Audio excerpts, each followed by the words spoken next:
Ana Paneira llegará a su casa de A Coruña en las próximas horas. Ha estado más de 3 meses detenida en una cárcel de Irán. Pero lo importante es que ya está liberada. Como sabe, yo entré en contacto en varias ocasiones con mi homólogo iraní y le pedí que tenía que liberarse inmediatamente y que los cargos de los que se le acusaban eran completamente infundados. La activista está volando rumbo a España. Su familia está contenta y feliz con su liberación. Está de camino a España, que se encuentra bien, está en ruta, liberada. La coruñesa de 24 años fue arrestada a principios de noviembre, supuestamente por participar en una protesta frente a la tumba de Mahsa Amini, una joven que falleció bajo custodia policial, supuestamente por llevar mal puesto el velo. Desde entonces se sucedieron las protestas en todo el país, en la calle, en las universidades. Bueno, acabamos de llegar a la frontera.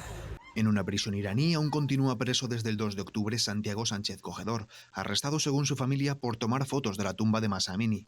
Exteriores asegura que trabaja por su liberación. Yo no voy a parar de seguir insistiendo y haciendo gestiones hasta que Santiago sea también liberado. En total, desde que se iniciaron las protestas, el número de detenidos supera los 18.000, según ONGs internacionales.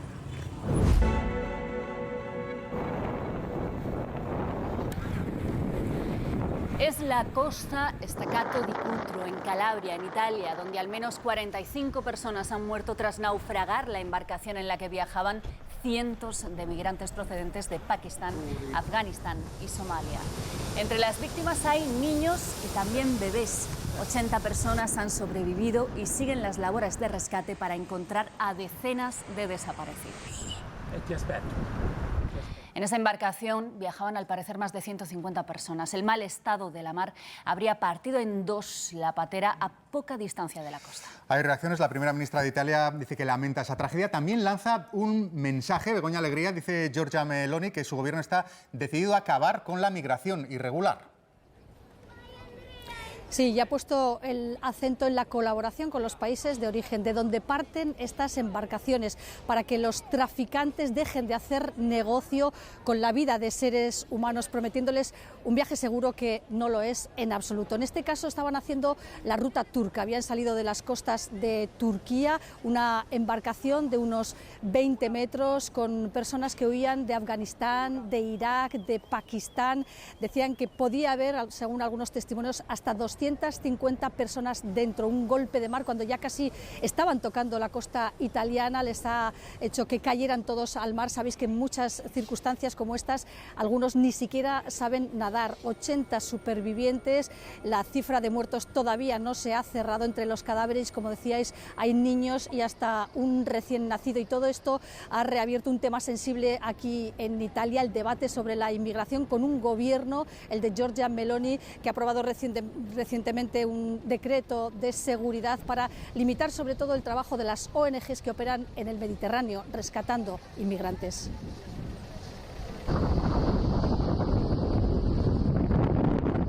Un mar embravecido ha lanzado contra las rocas al precario barco de pesca en el que viajaban más de un centenar de personas. El fuerte oleaje ha arrastrado decenas de cadáveres a la costa, a otros mar adentro. Entre los fallecidos hay niños y bebés. Depende muchísimo de la suerte y de muchos otros factores, así que dejarlas solas, como hace la administración italiana o la maltesa, es demasiado arriesgado. El alcalde de Cutro ha dicho que ya habían llegado migrantes, pero nunca se había producido una tragedia de esta magnitud. Este naufragio ocurre días después de que el gobierno italiano publicara un polémico decreto que permite bloquear los barcos de las ONG que trabajan en el Mediterráneo. Los migrantes continúan llegando en veleros, barcos de recreo o en cualquier tipo de embarcación. Si las ONGs no pueden intervenir y la administración no quiere intervenir, evidentemente que el número de muertos va a ascender rápidamente, ¿no? El decreto gubernamental italiano también obliga a las naves humanitarias a desembarcar a los rescatados en puertos del norte del país, muy alejados de las zonas de rescate. Según las organizaciones, las aparta durante días de esas zonas críticas. También denuncian las dificultades que les imponen países como Malta, Libia o Túnez. Putin de nuevo ha culpado a Occidente de ayudar con armas a Ucrania. La OTAN es cómplice de los crímenes que cometen las tropas ucranianas, ha dicho el presidente ruso. Mientras la CIA asegura que China está pensando enviar armamento a Rusia. La falta de armas y munición en el frente está siendo un condicionante para ambos ejércitos en el avance de sus tropas tras un año de guerra. Rusia ha comprometido prácticamente toda su capacidad y lo que tiene es un ejército anticuado, obsoleto doctrinalmente, y las armas son tecnológicamente muy atrasadas. Lo que dificulta que Moscú pueda llevar a cabo la gran ofensiva que se esperaba para estas fechas. Más que una ofensiva, que no parece que vaya a existir una gran ofensiva, lo que sí que hay es una mayor presión en todos los frentes, aprovechando que esos 300.000 reservistas que se movilizaron en otoño están ya listos para combatir. Sobre todo se ha redoblado la presión en el Donbass, al este del país, donde la guerra empezó mucho antes, en 2014. La guerra es como una marea, ha crecido, pero ahora está en reflujo y probablemente termine convergiendo con la antigua guerra del Donbass y puede durar tranquilamente allí, si lleva 9 años, otros 9 años más. Mientras el régimen de Putin subsista en Moscú, es prácticamente imposible encontrar una salida militar o política al conflicto. Una invasión que Rusia se planteaba resolver en cuestión de días o semanas, y un año después nadie se atreve a vislumbrar su final. El último ataque con misiles a esta ciudad de Kramatorsk en el Donbass fue ayer. Está a unos 30 kilómetros de Bakhmut, la ciudad que el ejército ruso lleva meses intentando conquistar. Así que aquí viven con el miedo de que si cae Bakhmut sean ellos el siguiente objetivo de las tropas rusas en su camino hacia el oeste. Por eso parece una ciudad en pausa. Pero solo hay que fijarse un poco más para ver algunos comercios abiertos. Es verdad que la mayoría de las personas que vemos son militares, pero también encontramos a otros muchos que son de aquí y que han decidido volver a su ciudad. Es el caso de María. Nació aquí, pero se fue a una ciudad más grande para trabajar. Hace 2 meses decidió volver y abrir esta cafetería. Una decisión que solo entendemos cuando nos cuenta algo más. Mi marido fue de voluntario al ejército, a la Guardia Nacional, y su batallón estaba situado en la región de Donetsk. Lo mataron. Fue hace 2 meses. Yo me he venido aquí a trabajar. Aquí, dice, además de café, da conversación a los civiles que como ella han vuelto, pero sobre todo a los militares que vienen del frente cuando pueden disfrutar de un permiso. Los días libres dependen de las condiciones del grupo. Si todo está bien, libramos 2 días a la semana. Si no, hay que quedarse, nos dice este soldado que lucha en Bakhmut y que no ha querido dar la cara. María arriesga su vida para tratar de que su ciudad renazca. Para este soldado, pasar 2 días en Kramatorsk es la situación más segura que ahora mismo se puede imaginar. Todo es relativo en la guerra. Iskenderun, Turquía, 20 días desde el terremoto. Heridos, embarazadas o personas con enfermedades crónicas acuden al único hospital de la zona. Es un hospital de campaña pensado y financiado en España. En el aeropuerto militar de Torrejón, miembros del ejército cargan un avión con medicamentos y material sanitario.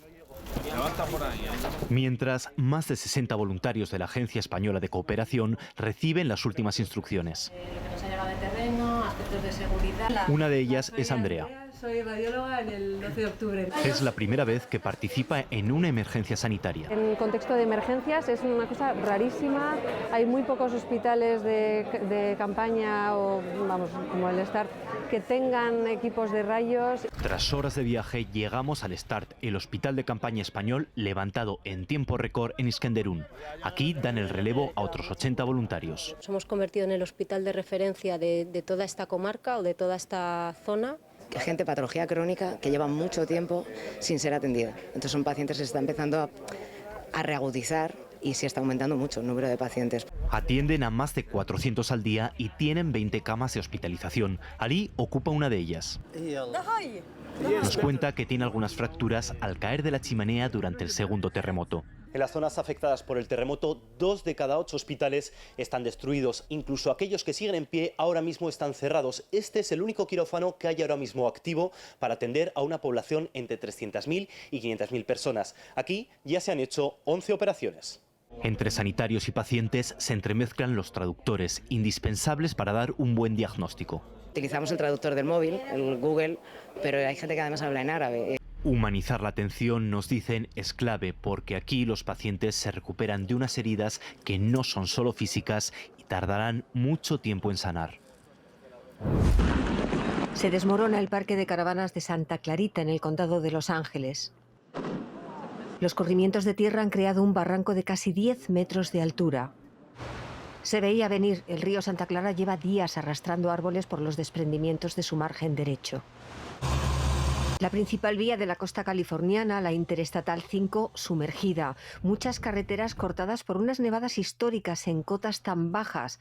85.000 viviendas están sin luz. El temporal mantiene en alerta a millones de personas por inundaciones y fuertes vientos que pueden superar los 120 kilómetros por hora. La situación, lejos de mejorar, se extenderá previsiblemente por toda la costa oeste norteamericana.